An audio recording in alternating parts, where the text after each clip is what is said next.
and we're gonna start a civil war today. I expect we should have time that we're also going to do a little readers theater today, which we have done before when we did Marbury. Thank you. Today we're going to do the Dred Scott decision. Today's a little different. Today's a melodrama. Do you guys know what a melodrama is? It's a sort of drama. Oh, it's a sad drama. Don't point at me. It's a melancholic drama. No, that's just rephrasing what Fancy said, and it's not correct. Oh, yeah, I forgot that. A melodrama is a style of theater where the audience participates for some of the show. So we've got a melodrama today that everybody will either have a speaking part or a part in the decision making of the show. So everybody's in today. Let's go ahead and open in prayer. If you'll join me, we'll begin in the name of the Father and the Son and the Holy Spirit. Amen. Take, Lord, and receive all my liberty, my memory, my understanding, and my entire will. All I have and call my own, you have given all to me. To you, Lord, I return it. Everything is yours. Do with it what you will. Give me only your love and your grace. That is enough for me. Amen. And Father, Son, and the Holy Spirit. Amen. All right, we have 3 objectives today. By the end of class today, you should be able to do these 3 things. If by the end of class you cannot do these 3 things, then I have failed you as a teacher. I'll do my best. Please do your best. Would somebody like to read number 3, please? Thank you, Harry. Identify the combination of issues and events that fueled the creation of the Republican Party in the 1850s period. Yes, we're going to talk about the rise of the third party era in American history. In our first party era, you had the Federalists facing off against the Jeffersonian Democratic Republicans. And then that era kind of, the Federalists fall apart, and you get the era of good feelings. Sounds so nice. And then we enter the second period of American party politics. They call it the second period, second party period, which was the Whigs versus the Democrats. Today we're going to talk about the emergence of the third party period, which gives us our modern parties, the Democrats and the Republicans, although both parties would certainly change a lot over the next 150 years. To look what the modern parties look like today, we'll get them started. That is kind of a matter of debate. I mean, we still have those parties, but they're so different that the question comes like in a couple of the realignment elections, are those different eras? So, yeah, I don't know. I don't have a good answer for you there. Yeah. Wasn't it like in the early 1900s, like a lot of the beliefs and the parties kind of flipped? Yeah, they've realigned a few times. Yeah. Would somebody like to read number 4, please? Let's get on back on our objectives. Who'd like to read number 4? Don't be an objectives hog. Thank you, Fancy. Explain what enabled Lincoln to emerge as president from the divisive party politics of the 1850s. Yes, we're going to talk about the rise of Abraham Lincoln today. Often considered one of the most important or best presidents in American history. If you've got your face carved on the side of a mountain, you're probably in the rare air of great presidents. And we'll talk about Lincoln's emergence as president. Would somebody like to read number 5, please? Thank you, TJ. This side of the room. Yes, we're going to talk about kind of what the pieces were that made the South secede. Sorry, your right side of the room. I need to look over this way more for calling on people. Okay, yeah, we're going to talk about kind of the final pieces that cause the South to secede. So when you go home tonight and your parents say, "What did you learn in school today?" you don't have to look at them and say, "Nothing," like you've been saying since you were 8. Instead, you could say, "Well, Mother, well, Father, shall we identify the combination of issues and events that fueled the creation of the Republican Party in the 1850s? And they'll say, "Why, yes, child, that'll make a thrilling dinner-time conversation. You'll have something to talk about. How exciting will that be, huh?" Hang on, TJ. I can't hear you over Harry. Sorry. You're talking about if people still call their mom mother. Okay. Yeah, TJ, what do you got? Slightly off topic, but do you know if they came to a ruling about that guy that died and said he served his life sentence? I do not know. I'm curious about that. We'll have a break and you can look it up, okay? All right, good. So let's begin in Roman numeral number 3. We'll begin in Roman numeral number 3. And, okay, guys. And we're going to talk about kind of where the Republican Party comes from. Well, it comes out of the economic and social conditions of the 1850s. So the Republican Party comes out of those differences. And let's look at kind of where the differences are. Our first indicator that we're going to look at is infrastructure. We have talked in previous classes how the economies of the North and the South were so different from each other. The South is the cotton kingdom, right? I mean, down here, this is agriculture country, and so successful at agriculture that they put all of their eggs in that basket. And the South really develops farmland and export value, both shipping it up to the northern part of the country, but also export for overseas. In the North, this is not cotton country up here, and has a more diversified economy, largely based in manufacturing, but also just trade and merchants, right? So like to ship stuff overseas, but also domestically. So the North ends up with a much better railroad network because manufactured goods have to be moved more simply than the way that like agricultural products are moving. And you also see the like two sort of corridors develop. This corridor along the eastern seaboard, which makes sense for shipping, but also along the Great Lakes, which again makes sense for shipping, right? So to transport goods, the North has a far more developed sense of infrastructure than the South does. So the North ends up with a more complex, integrated economy that the South would always feel a little inferior about, I guess. Or not inferior, that's the wrong way to say that. There's sort of a chip on the shoulder whenever law comes out or business supports something that seems to support trade, because it feels like all the laws are written to go favor rich manufacturers in the North and not growers in the South. Yes? Why is the railroad shown in the middle of Alabama connected to nothing? It probably connects 2 sites in Alabama. Well, you know those Alabamans. Subpoint B. I don't know. Sorry, I don't have Alabama railroad networks memorized. Nice. Subpoint B. In 1854, there's a minor political party that emerges called the American Party. Okay, the American Party is not very cleverly named, but if you were trying to make a party that would appeal to most Americans, you might go with that one. But the American Party has kind of a toxic mix of issues and people that are interested in it. The American Party is an anti-immigrant nativist party, which also has anti-slavery sentiments. So it is both, abolitionist, but also nationalist. But the thing that probably makes it the most dangerous part of it, or most toxic part of it, is its appeal to anti-Catholicism.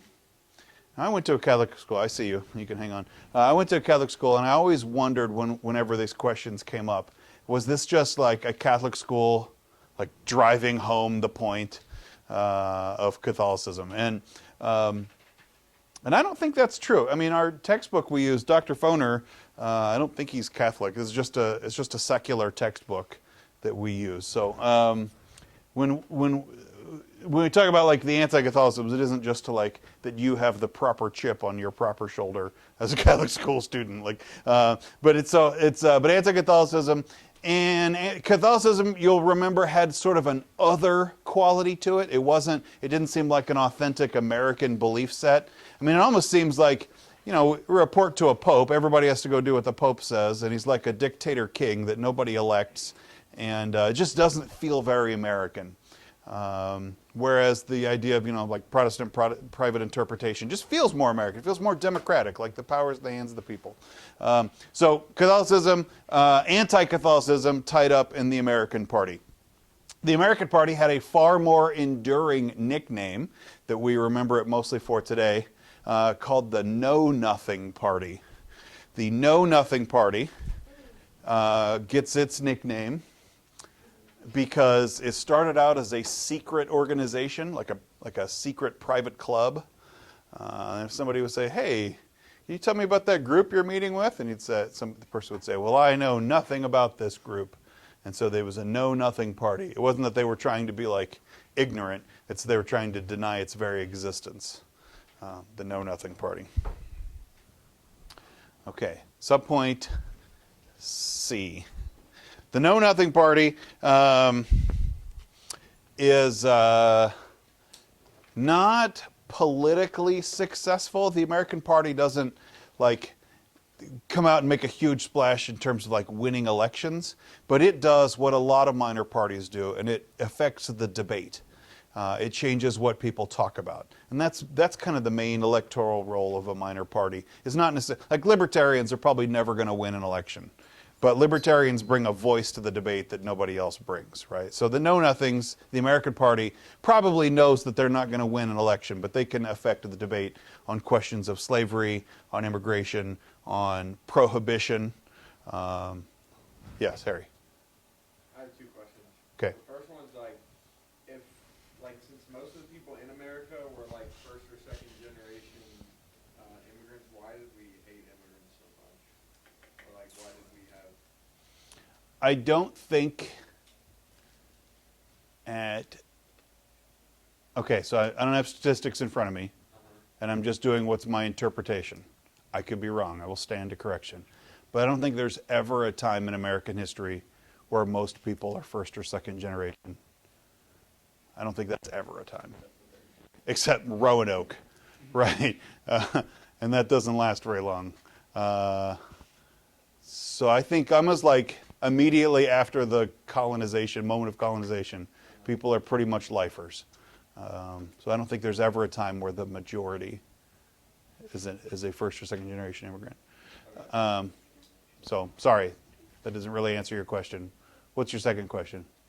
If there was a libertarian running for president, would they debate with Democrats or Republicans? Libertarians tend to caucus with the Republicans.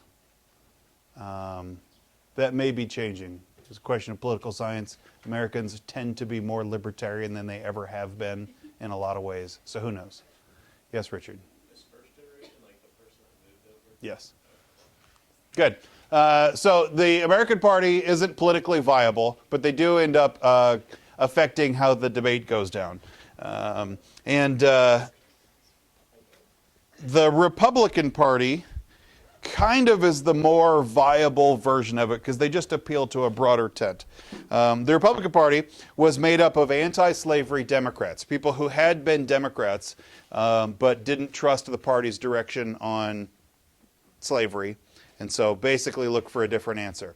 You've also got the Whig Party, pretty much the failed question of the Whigs. Those people become Republicans.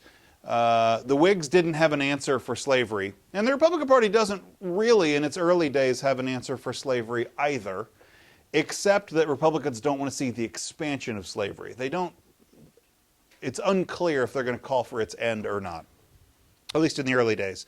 The Free Soilers, who did want, definitely wanted to prevent the spread of slavery, and then the Know Nothings, kind of their anti-slavery parts, all end up as the Republican Party.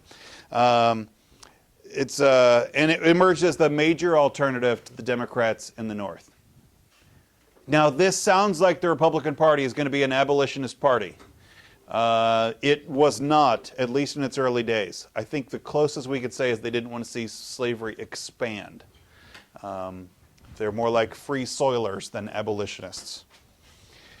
The Republican appeal also supported free labor. It was the working man's party, particularly people that did jobs that slaves also did. If you're trying to compete against people who are doing your work without getting paid for it, that makes it very hard on laborers.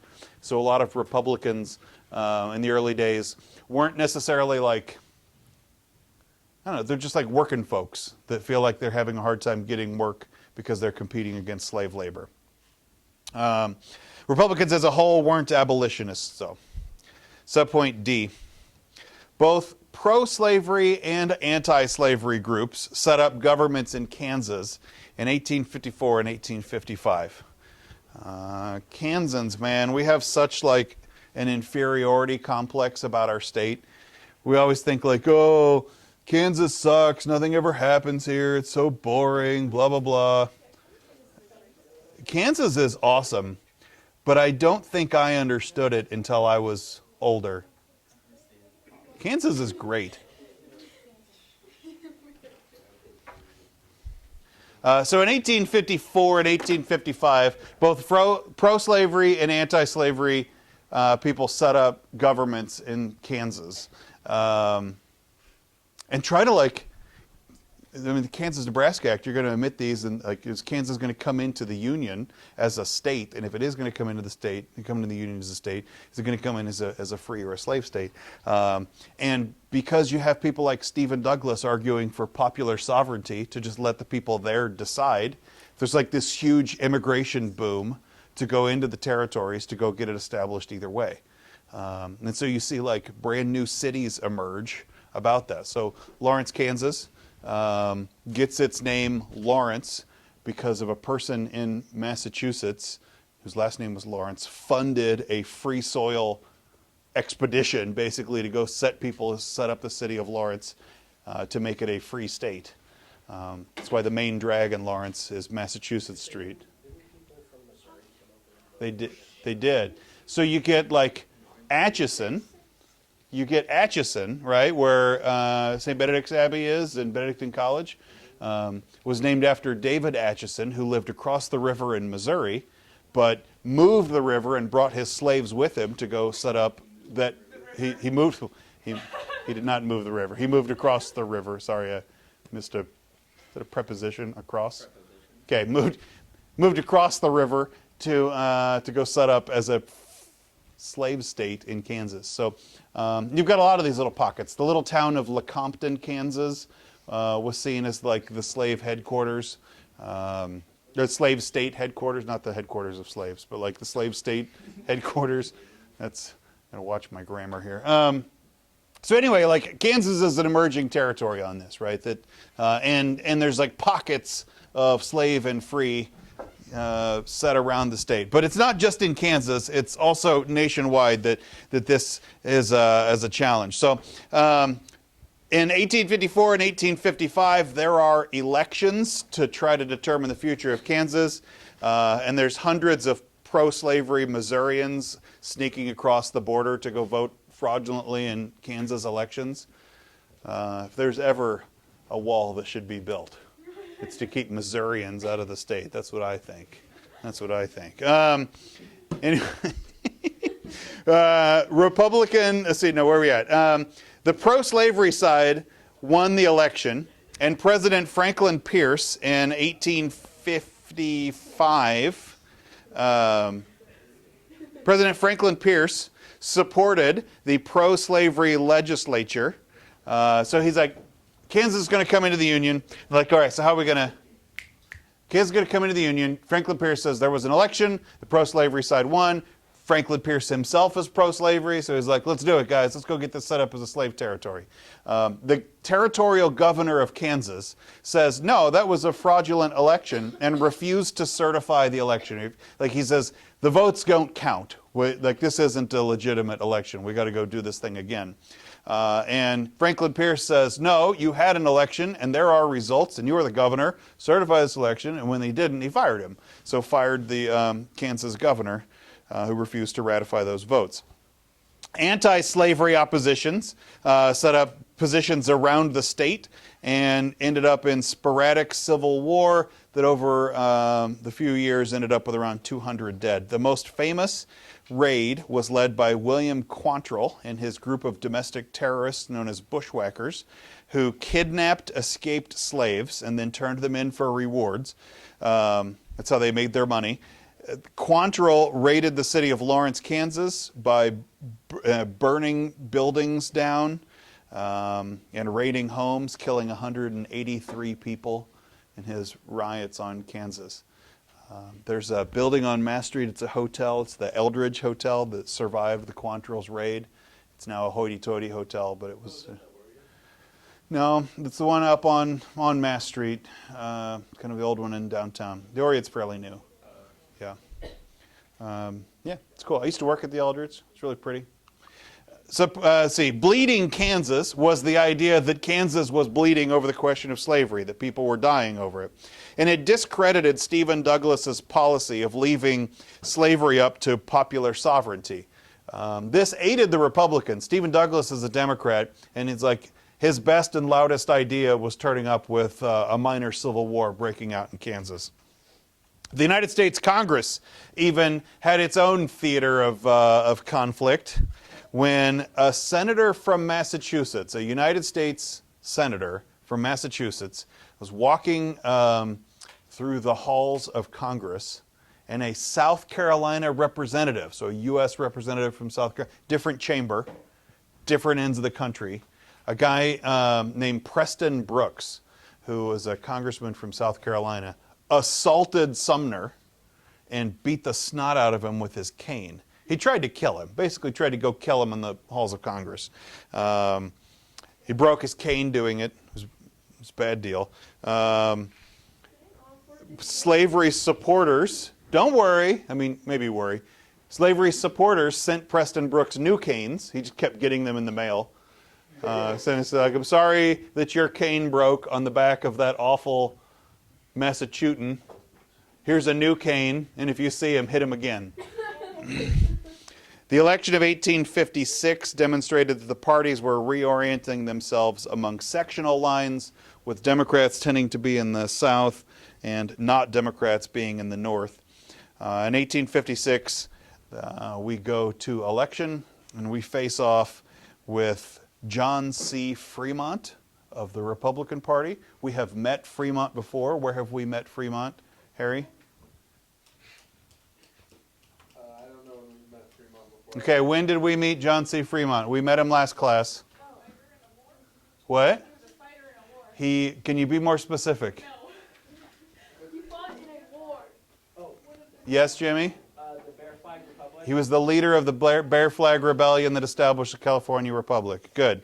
So he is a Republican nominee in 1856, and he faces off against James Buchanan, who's a Democrat. Now, he's a Northern Democrat, which means he has strong appeal. He is a Northerner, but in a party that's dominating the South. Yes, Harry? So, like, with the like, beating the guy with the cane and Yeah. stuff like that, like, it seems like something like that happened a lot. So, is the thing about, like, the old times when, like, politicians treated each other nicely kind of a bunch of bogus? Like back in the old days, people were nice to each other. I guess it depends which old days you're talking about. Yeah, there's been times that, like, sometimes politics is fairly chivalrous, and sometimes it's not. Roman numeral number next, set 4. Dred Scott, the man here on the right, was a slave. And he moved with his master. His master was in the army, and moved with his master on an army reassignment to what was the Wisconsin territory. So his master took him with him because the master takes everything. He took his shoes and his horse and his slave and all of his property up with him in his assignment into the Wisconsin territory. The Wisconsin territory did not have slavery.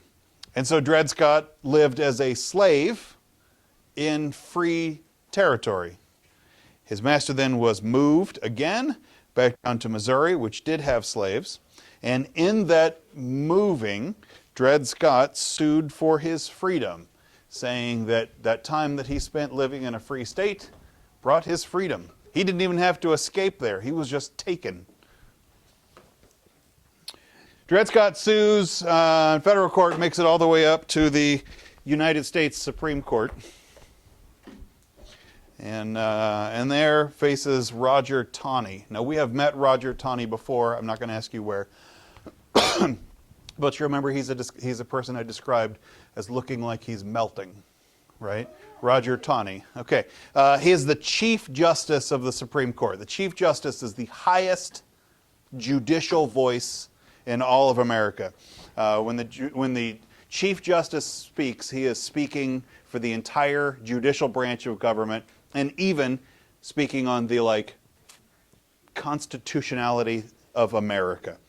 And so, speaking for the majority, Chief Justice Roger Taney declared that only white persons are citizens of the United States, and that Congress possessed no power under the Constitution to bar slavery from a territory.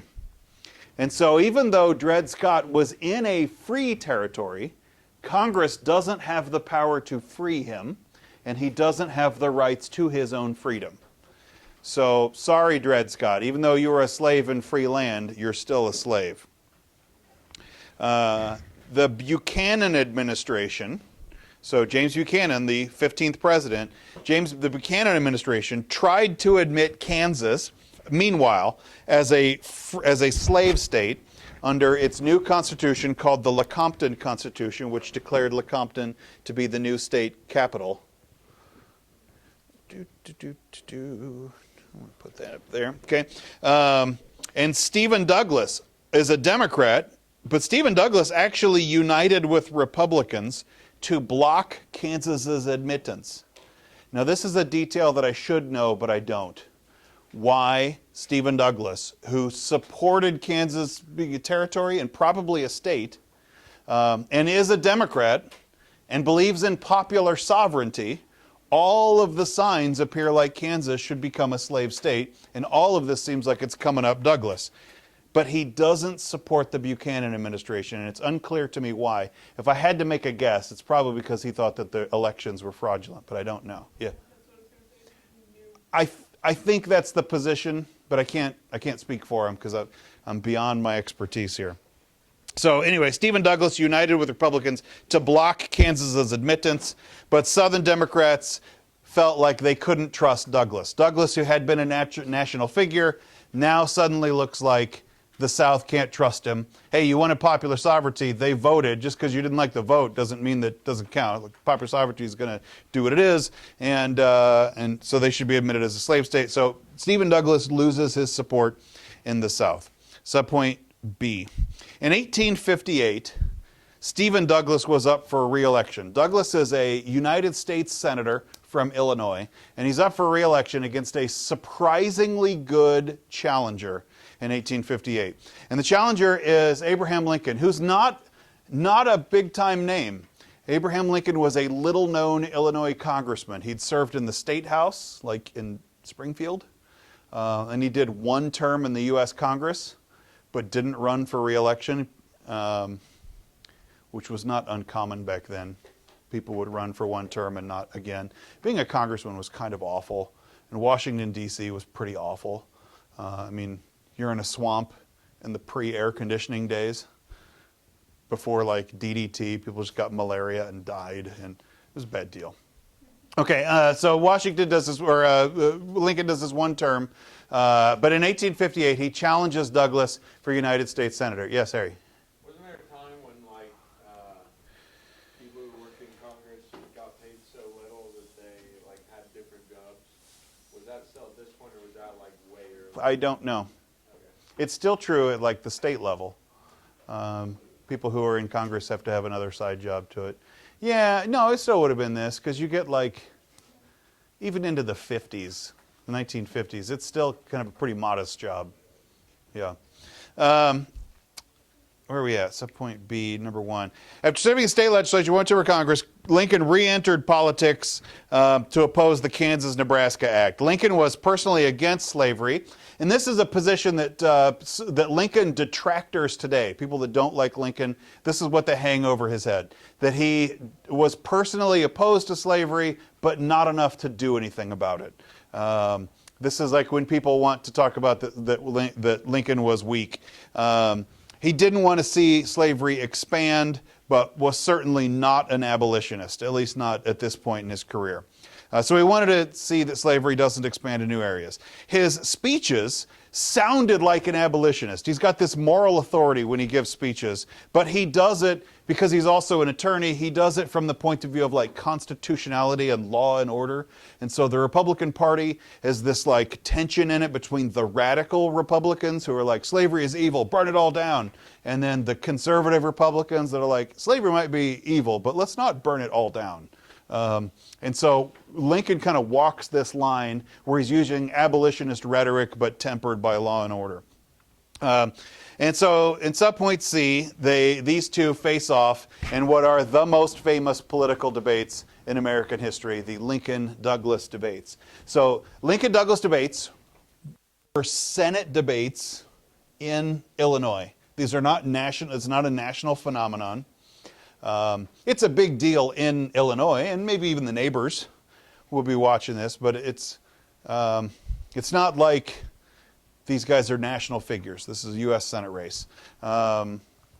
Douglas is the incumbent, Lincoln is the challenger. And Lincoln is a minor politician. Some people know him, but he basically has to introduce himself to the entire state. Lincoln-Douglas debates are pretty fascinating as just a piece of rhetorical history. They happened over and over again. It wasn't just like one set of debate. And they would happen in cities in Illinois. So they would get on a train and go to a city in Illinois and call everyone together in these big outdoor amphitheaters. And this is before microphones or before like recording. And they would just propose a topic and the two guys would go debate over it. In a time before amplification, having a big voice was an advantage. So just like being loud was good for your political career. And Douglas was good at that. He could project. Lincoln was not really good at it. Lincoln was always complained about his voice, that he was kind of high, nasally voice that didn't project really well. Coach Dom does not have a nasally voice, but Coach Dom doesn't project well. If you ever hear Coach Dom yell, you feel like, man, I feel so, mid-season, he starts talking like this because he's just like abused his vocal cords. He just can't project very well. And that's kind of Lincoln. He doesn't project very well. But they would go and they would have these debates, these big outdoor venue debates, and they would go on for hours. Can you imagine watching other people talk? I guess you're high school students, you do this all the time, but like about politics for hours. People would go in the morning, pack a lunch, stay there all day listening to these two guys debate politics, go home for dinner and come back for 9-hour debate marathons of listening to these two guys talk about politics. And then they would get in the train and go to the next city and do it all over again, maybe the same topics, maybe new topics, and this would happen for like the whole election season. They're rivals, but they end up with sort of a kind of a professional respect for each other because they've just been together. I mean, they never like, hey, you're my buddy. But they end up with a kind of a camaraderie almost. Yeah. Even though they have very opposite positions. Anyway, the Lincoln-Douglas debates become the famous political debate. It's the Platonic ideal of debate. It's the theory of the forms right here in the debate. This is what it should be, and all debates should be like Lincoln-Douglas debates. At least that's the way Americans think about it. Yeah. Yeah. Lincoln doesn't win this one, by the way. He loses this election, narrowly, but definitely. Lincoln's Senate bid was unsuccessful, but what it does do is it launches him into a national career. Subpoint D. This guy on the left looks like Krampus is John Brown. John Brown was an abolitionist, and he definitely falls into the radical category. He believes that a gradual phase out of slavery isn't going to work, and that the best way to promote abolitionism is with an armed insurrection that will go and overthrow the means of power. John Brown was an abolitionist that believed armed insurrection was the only way to overthrow the institution of slavery. He led retaliatory fights against slave forces in Kansas. So you've got Bleeding Kansas. Whenever the slave forces would go, and say like Quantrill would go and try to burn down Lawrence, John Brown would lead the counterinsurgency to go burn down Quantrill. to try to go and like, I don't know, he's vigilante mobs, is John Brown. He led retaliatory fights against slave forces in Bleeding, Kansas, before taking up his most famous incident, which was a raid against Harper's Ferry, Virginia. So it's a little town called Harper's Ferry, and it has a U.S. armory there. It's where the Army keeps its guns and bullets. And John Brown wants to raid the armory and go take the weapons and arm the slaves to go overthrow their slave owners. He believes he's going to lead a slave insurrection. This is a common belief of people that tried this stunt, that as soon as slaves get the power to overthrow, they will. We're just going to give them a method and a gun to go do it in. So he tries to go lead the insurrection, believing a slave insurrection would join him. It didn't happen. The slaves did not rise up. And the United States Marines, led by Robert E. Lee, surrounded Brown's rebellion and killed 10 of his men and wounded Brown. And he was placed on trial. Now, there was immediately a debate as to whether or not John Brown was mentally fit to stand trial. They're like, is this guy crazy? This is an accusation you still hear leveled against Brown today. People will say that John Brown was, on his best day, barely lucid, but on most days was delusional and a lunatic. I am convinced that none of those charges are correct. That John Brown was an extremist, but made all of his decisions willfully and in full soundness of mind. And that's not only my opinion, that is the opinion of the courts at the time, who ruled that John Brown was totally within his faculties. It was a really bad move, is what the courts said, but he did it not as a crazy person, but as like just a person with bad ideas, not a flawed sense of reality. He was tried and convicted and executed, and John Brown's execution would go on and it basically turned him into a martyr for the abolitionists. Yeah. I want to talk for a minute about John Brown. You'll indulge me for a minute. I want to talk about the best piece of art, the most famous piece of art in the entirety of the state of Kansas. It is not City Hall. It is not. It's in the Kansas Capitol building on the second floor under the rotunda. This is one panel of a larger mural. This is the most famous panel. This is the one that everybody knows. The painting is titled Tragic Prelude. The artist is John Stuart Curry, whom I don't think was a Kansan. But he was an important painter of the 1930s when this painting was made. John Stuart Curry was part of an artist movement called the Regionalists, who said that art should reflect the place where it's set. That not everything should look like Renaissance Europe unless you are in Renaissance Europe, right? Like that it should reflect the region that it's trying to portray. And so he has John Brown as the central figure in the most important panel of this piece. And it's set in Kansas. It's the tragic prelude of the Civil War. I know, right? So Curry's painting this thing, and people kept coming up and like bugging him about it. They're like, "Really, John Stuart Curry? You're painting Kansas, and you're putting in a tornado? That's how you think of? That's how people are going to think of Kansas. They're going to think it was a place where the Lord wants to destroy us from above." Or the other side, where it's like a prairie fire. This is the other part. You've got like destruction of all of our earth, or destruction of the earth by heaven. Like this is really how you're imagining Kansas. And really, you're in a state capital and trying to show the best parts of the state. You have a crazy guy with a gun and a Bible in his hand and going to be charging off, leading a fight behind him. And so he's like trying to paint this, and Curry is a well-respected artist. People come up like, and I don't think I like the colors, and I don't like critiquing him, and Curry was like, you know what? I hate this. And he quit. He never finished the mural. He went he's on it and left. He painted in a corner, not in this panel, but in a different panel, like this covered skunks. And he's like, that's Kansans. They all stink. And walked out. But it's the most famous piece of art in our state. If we do a little bit of art analysis on it, Curry made a couple of comments regarding the art. Now, it's painted in 1937, right? I see you. Hang on, in 1937. And he says, I wanted to paint John Brown as a fanatic, because John Brown was a fanatic. He had a wild zeal for the extremist, the fantastic for his cause, the fanatic for his cause. And we had a civil war with its untold misery. He writes, I think he is he's a prototype of a great many Kansans. Now, Curry is not a Kansan, but he's writing about Kansans here, where he says, someone who described a Kansan as one who goes about wreaking good on humanity.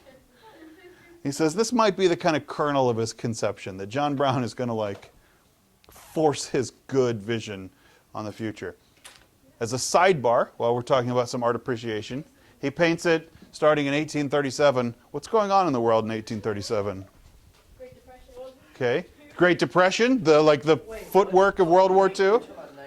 1937, sorry. Yeah. Yeah, no, sorry, 1937. So you've got the Great Depression, right, which is always going to be tough on artists getting public commissions. Everybody's like, really? Kansas is in the middle of the Great Depression and you're hiring an artist to paint a mural? People always hate art, but especially when they feel poor. So, public art is always going to get trashed, right? Everybody's like, I can't believe you're spending my tax money on paint. And then Katrina points out, this is also kind of like the opening moves of World War II, right? That Europe is questioning fascism and the rise of Nazism. And I think you've got John Stuart Curry looking overseas and imagining, what is righteous? What is the fanatic? What is the voice? Is John Brown the good guy or the bad guy? And I think he actually leaves this up to the viewer to decide. I think very much in the context of its day. Okay, before we move on, it's in a room. You can go see it. It's a mural. There's some dude with a stick. Is it a broom? It's a cane. Not a cane. It's a Charles Sumner. Brooks, Preston Brooks. So, if I see him. No, so it's on the second floor. But if you follow the mural around the corner, the whole mural wraps the whole room. We only see ever the central panel. But if you follow it around the room, you have an explorer of the westward expansion. I got you. Explorer of the westward expansion standing next to a dead buffalo. And if you follow it over the corner, you have the Spanish conquistador Coronado, the first European to make it all the way into Kansas. You remember him from period 1. He's the Spanish conquistador that went up, all the way to what's almost Salina today. Okay. Where are we at here? Subpoint F. Subpoint E. A sizable group of Southerners started favoring secession to escape what they saw as the bondage of the North. This image is not from, it's from 1900. But I put it up there because I want to show this character over here as the great Fireeater. A Fireeater is, in a circus, a person that puts on a show of doing dangerous things to go attract a crowd. In politics, there were groups known as the Fireeaters that also would do the same thing. The Southern nationalists, called the Fireeaters, hoped to split the Democratic Party. Basically to say, we're going to continually threaten secession in order to meaningfully split the Democratic Party, and so we can actually get something done on this slavery issue. They intend to cause political havoc. They intend to do dangerous things. Okay. By the late 1850s, you saw the rise of the Fireeaters. Subpoint F. So, we face election in 1860. Stephen Douglas entered the Democratic Convention in 1860 with a lead, but he did not have enough votes to secure the party nomination. So, Stephen Douglas is a Democrat. He wants to go run for president under the Democratic Party. And so he goes to the Democratic National Convention, which will nominate him. And he comes into the convention with a lead, but he doesn't have enough to actually be the Democratic candidate. So he's got to go find those votes somewhere. The South doesn't trust Stephen Douglas. They don't trust him because he didn't support Kansas's admission as a slave state. And they're like, why do we have Democrats if they don't bring new slave states in? What's even the point of having them? So he doesn't have the support of the South. And he goes to make these speeches. Now in the South, there were 6 southern states. I set my notes back here. I should have brought them up with me. There were 6 southern states who watched this going on, and they basically said that they didn't want to participate in a party which might nominate Stephen Douglas. And so these states walked out of the Democratic Convention. 7 slave states walked out of the convention. They said, we're just going to refuse to participate. And the convention's like, hey, we got to nominate a person. We can't, we was like walking out on this thing. And so they said, well, we still need somebody to represent those states. And they just appointed a new docket of people from each one of those states who were then Stephen Douglas supporters. And the states that walked out said, hey, wait a minute, we don't support Douglas. And so they try to like go and retake their position, and a Democratic National Convention falls into chaos. And those states decide to just go split and start their own political party. So Southerners create their own ticket, and they nominate a Kentuckian, whom I think is Bell, to go run for president instead. So the Republicans, even though the Republicans have a divided party between the radicals and the conservatives, the Republicans hold together enough to nominate Lincoln. Earlier, there was a time that it looked like William Seward was going to get named president, but instead the Know-Nothings opposed William Seward because William Seward had been governor of New Jersey and had committed the unpardonable political crime of allowing Catholic schools to exist in New Jersey. And the Know-Nothings are like, no, oh no you didn't. We don't have Catholics around here, bucko. And so the Know-Nothings refused to support William Seward and support Lincoln because Lincoln just doesn't have a record on Catholics, right? And so the devil they don't know is better than the devil they do know. So the Republican Party nominates Lincoln, and they come up with this platform that denies the validity of the Dred Scott decision, opposed the expansion of slavery, and added a few northern incentives just to like economic incentives to bring along northern voters. In effect, 2 different elections happened in 1860. In the North, Lincoln ran against Douglas. In the South, Douglas ran against John Bell and Breckinridge and Lincoln. So in the North, you've got Lincoln and the other guy. In the South, you've got Lincoln and the other guys. And the South ends up basically splitting its vote. And without a single vote in the southern 10 states, nobody in the South, no state in the South votes for Lincoln, but he ends up being elected as the 16th president. Yeah, you may. Yes? When they're saying without a single vote, are they referring to the Electoral College, yeah. So point F. Now the South says, okay, so the South, like always happens when a person wins the presidency, they begin thinking like the Electoral College is cooked and we're against it just because it doesn't go in your favor. And the South begins saying like, rather than be trapped in a country that we don't like, we should go split off and go start our own country. And so rather than accept a permanent minority status in a nation governed by their opponents, deep southern states decide they should just go become independent.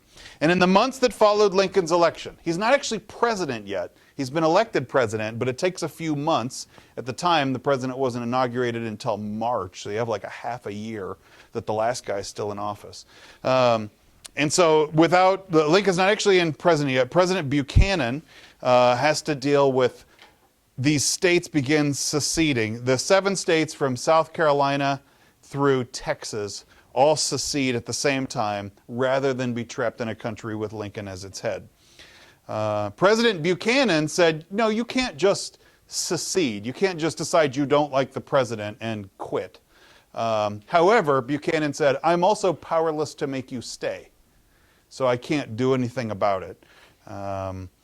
There was a proposal out of Kentucky called the Crittenden Plan that said what we should do is protect slavery where it exists and allow the Missouri Compromise, to go all the way to the Pacific Ocean. Lincoln rejected the plan. He thought that the Crittenden Plan wouldn't work. It did have support in the North, but the South rejected it, and Lincoln was also against it. The Confederate States of America was officially formed before Lincoln's inauguration by those 7 states that seceded. They named Jefferson Davis as its president. Its constitution was almost exactly like the U.S. Constitution. And it's funny, if you you should go look up this link, and you can see like a side-by-side comparison. And it's very obvious they just copied the Constitution, but added some stuff in there like slavery is awesome and states can do what they want. So point C. Lincoln rejected the secession. When Lincoln becomes president, he says, I can't allow states to just leave when something doesn't go their way. But he says, I also will not be the person that fires the first shot.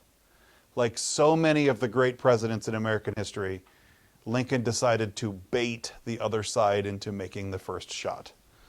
And the bait was a fort in Charleston Harbor, South Carolina, called Fort Sumter. And you look at this, picture of Fort Sumter, you can see that there's not much else to the island. It's pretty much a military fort. Everything that happens on this island has to be allowed by boat. You have to bring in the food and the water. This is clearly not a sufficient base on its own. And it's in South Carolina, in Charleston Harbor, which means that it's a United States Army base in the middle of a secessionist country that's claiming they are a new country now. The people in Fort Sumter began to run out of food. And Lincoln told the Confederate president, said, I'm going to send new supplies to that base. That's a U.S. Army base. And the Confederacy answered, oh, no, you didn't. That's an Army base in a new country now. You have seceded.